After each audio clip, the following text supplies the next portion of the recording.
আছো সবাই? আমি তো খুব ভালো আছি। এখন কোথায় যাচ্ছি তা আমি ধীরে ধীরে তোমাদেরকে বলবো ব্লগে। আজকের ব্লগটা মূলত শুরু করেছিলাম নিউ গড়িয়া মেট্রো স্টেশন থেকে। নিউ গড়িয়া থেকে মেট্রোতে করে নেমেছি এসপ্ল্যানেডে, সেখান থেকে যাব হাওড়াতে, যা ভারতের প্রথম জলের তলা দিয়ে করে মেট্রো গিয়েছে। ওহো, আসলে কি জন্য বেরিয়েছি, কোথায় যাওয়া হচ্ছে সেটাই তো বলা হলো না। আমার সামনে কাকিমা আর ভাই দাঁড়িয়ে আছে, আর কাকা একটু সামনের দিকে এগিয়ে গিয়েছে, ভিডিওতে একটু পরেই দেখতে পাবে। আর পিছনে চলেছি আমি আর দিদি। তো আমরা যাব উড়িষ্যার গঞ্জাম জেলায়, সেখানকার কিছু সুন্দর জায়গায় ভ্রমণ করার জন্য। কোথায় যাচ্ছি? চাঁদে। চাঁদে? নিচে যাচ্ছি, চাঁদে কি করে হয়? তাহলে আমরা কোথায় আছি যদি চাঁদে যাই নিচের দিকে? সত্যি কতটা নিচে নামতে হচ্ছে দেখো সবাইকে। জলের তলা দিয়ে যেতে হবে, আর তার জন্য তো অনেকটা সিঁড়ি দিয়ে নামতেই হবে। চলন্ত সিঁড়ি দিয়ে তো কিছুক্ষণ এরভাবে নামতে হচ্ছে, আর পাশে যে সাধারণ সিঁড়িটা আছে সেখানেও কয়েকজন নামছে, কারণ অনেকেও তো চলন্ত সিঁড়ি দিয়েও নামতে ভয় পায়। এদিকে আমরা ফটো তোলা নিয়ে কথা বলছিলাম, আর কতটা নিচে নামতে হলো সেটা নিয়েও। আর ওদিকে সামনে কাকা কখন সামনের দিকে এগিয়ে চলে গিয়েছে আমরা বুঝতে পারিনি, তাই আমাদের জন্য দাঁড়িয়ে আছে কাকা ওখানে।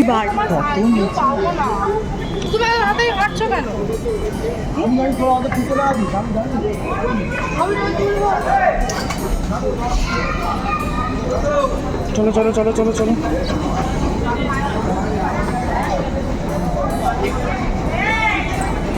1 2 3 4 5 5 मछली गंगा में गई। बोले रे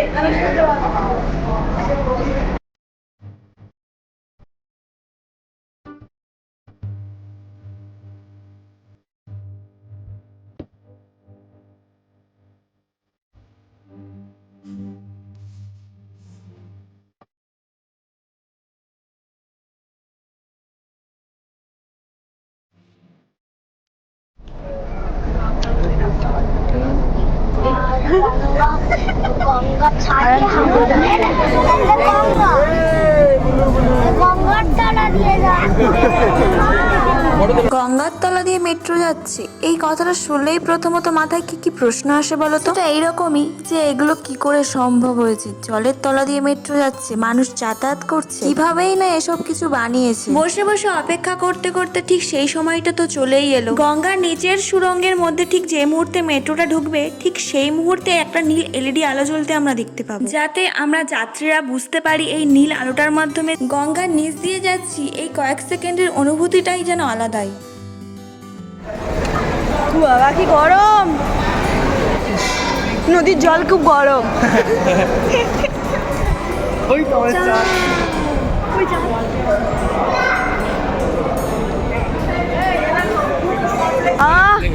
কি হাবা হাবালা। এগুলো কি বলে জানো? কই কই লাল, সবই তো লাল। কি করবে এখন, ঘুরবে ব্যাগ নিয়ে? না না, আমি ওই এসপেলান্ডো এসপেলান্ডো। এখন ফটো শুট হচ্ছে। এই যে আমার ভাই, ও সরি দাদা, ও সরি আমার দাদা, কিন্তু অ্যাকচুয়ালি ভাই। 6 পরে বাচ্চা নেই। প্রায় 8টা মতো বাজে তখন আমরা হাওড়াতে পৌঁছে গেলাম। ট্রেন আসতে তো এখন অনেকটা দেরি আছে, আমরা প্রায় 2.5 ঘন্টা মতো আগে এসে গিয়েছিলাম, তাই ভাবলাম কিছুক্ষণ এখানেই থাকি, ফটো তোলাও হয়ে যাবে আমাদের।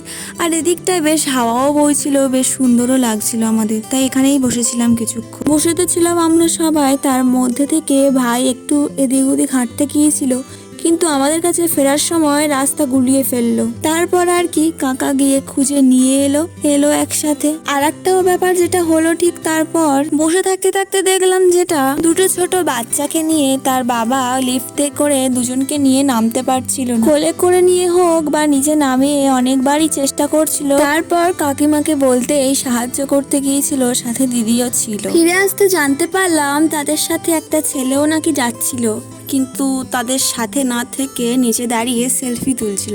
যাই হোক, আমরা এখন হেঁটে চলেছি স্টেশনের দিকে। 10:30 নাগাদ ট্রেন আসবে আমাদের।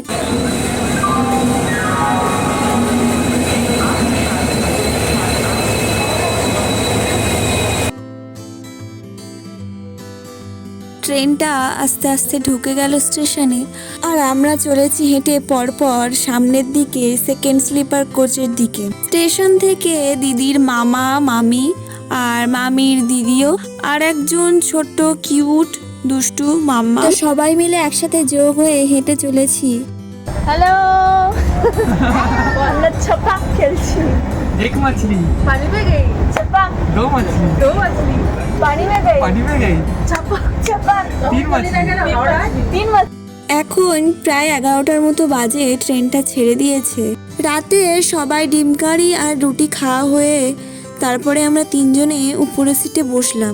ওই যে কয়েকদিন আগে খুব চলছিল যে গেমটা এক মাছলি পানি মে গাই, সেটাই আসলে আমরা তিনজনের মধ্যে খেলছিলাম। এই সবে মাত্র তো ট্রেনটা ছেড়েছে, তাই এখন আর কেউ আমরা ঘুমাইনি। সবাই মিলে ওই একটু হাসাহাসি গল্প আর একটু খেলা চলছিল আমাদের মধ্যে।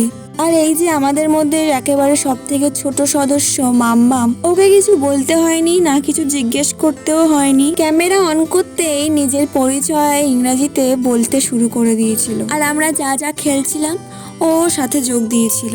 আমার ক্ষেত্রে আমার দিক দিয়ে একটু সমস্যা ছিল, যেটা যদিও এটা আমার দ্বিতীয়বার ট্রেনে দূরপাল্লাতে যাওয়া, কিন্তু প্রথমবার যখন বাবার সাথে এলাহাবাদে বাবাদের সেন্টার গ্রুপ কোয়ার্টারে গিয়েছিলাম তখন আমি অনেকটাই ছোট ছিলাম, খুব একটা ভালো মনেও নেই, তাই এভাবে ট্রেনে ঘুমানোর অভ্যেসের কথাও নয়। তো যাই হোক, ভিডিওটা আর বেশি বড় করলাম না, এইটুকুই রাখলাম। পরের দিন গন্তব্যস্থলে পৌঁছে আমরা কি কি করলাম তা আমি পরের ভিডিওতে দেখাবো।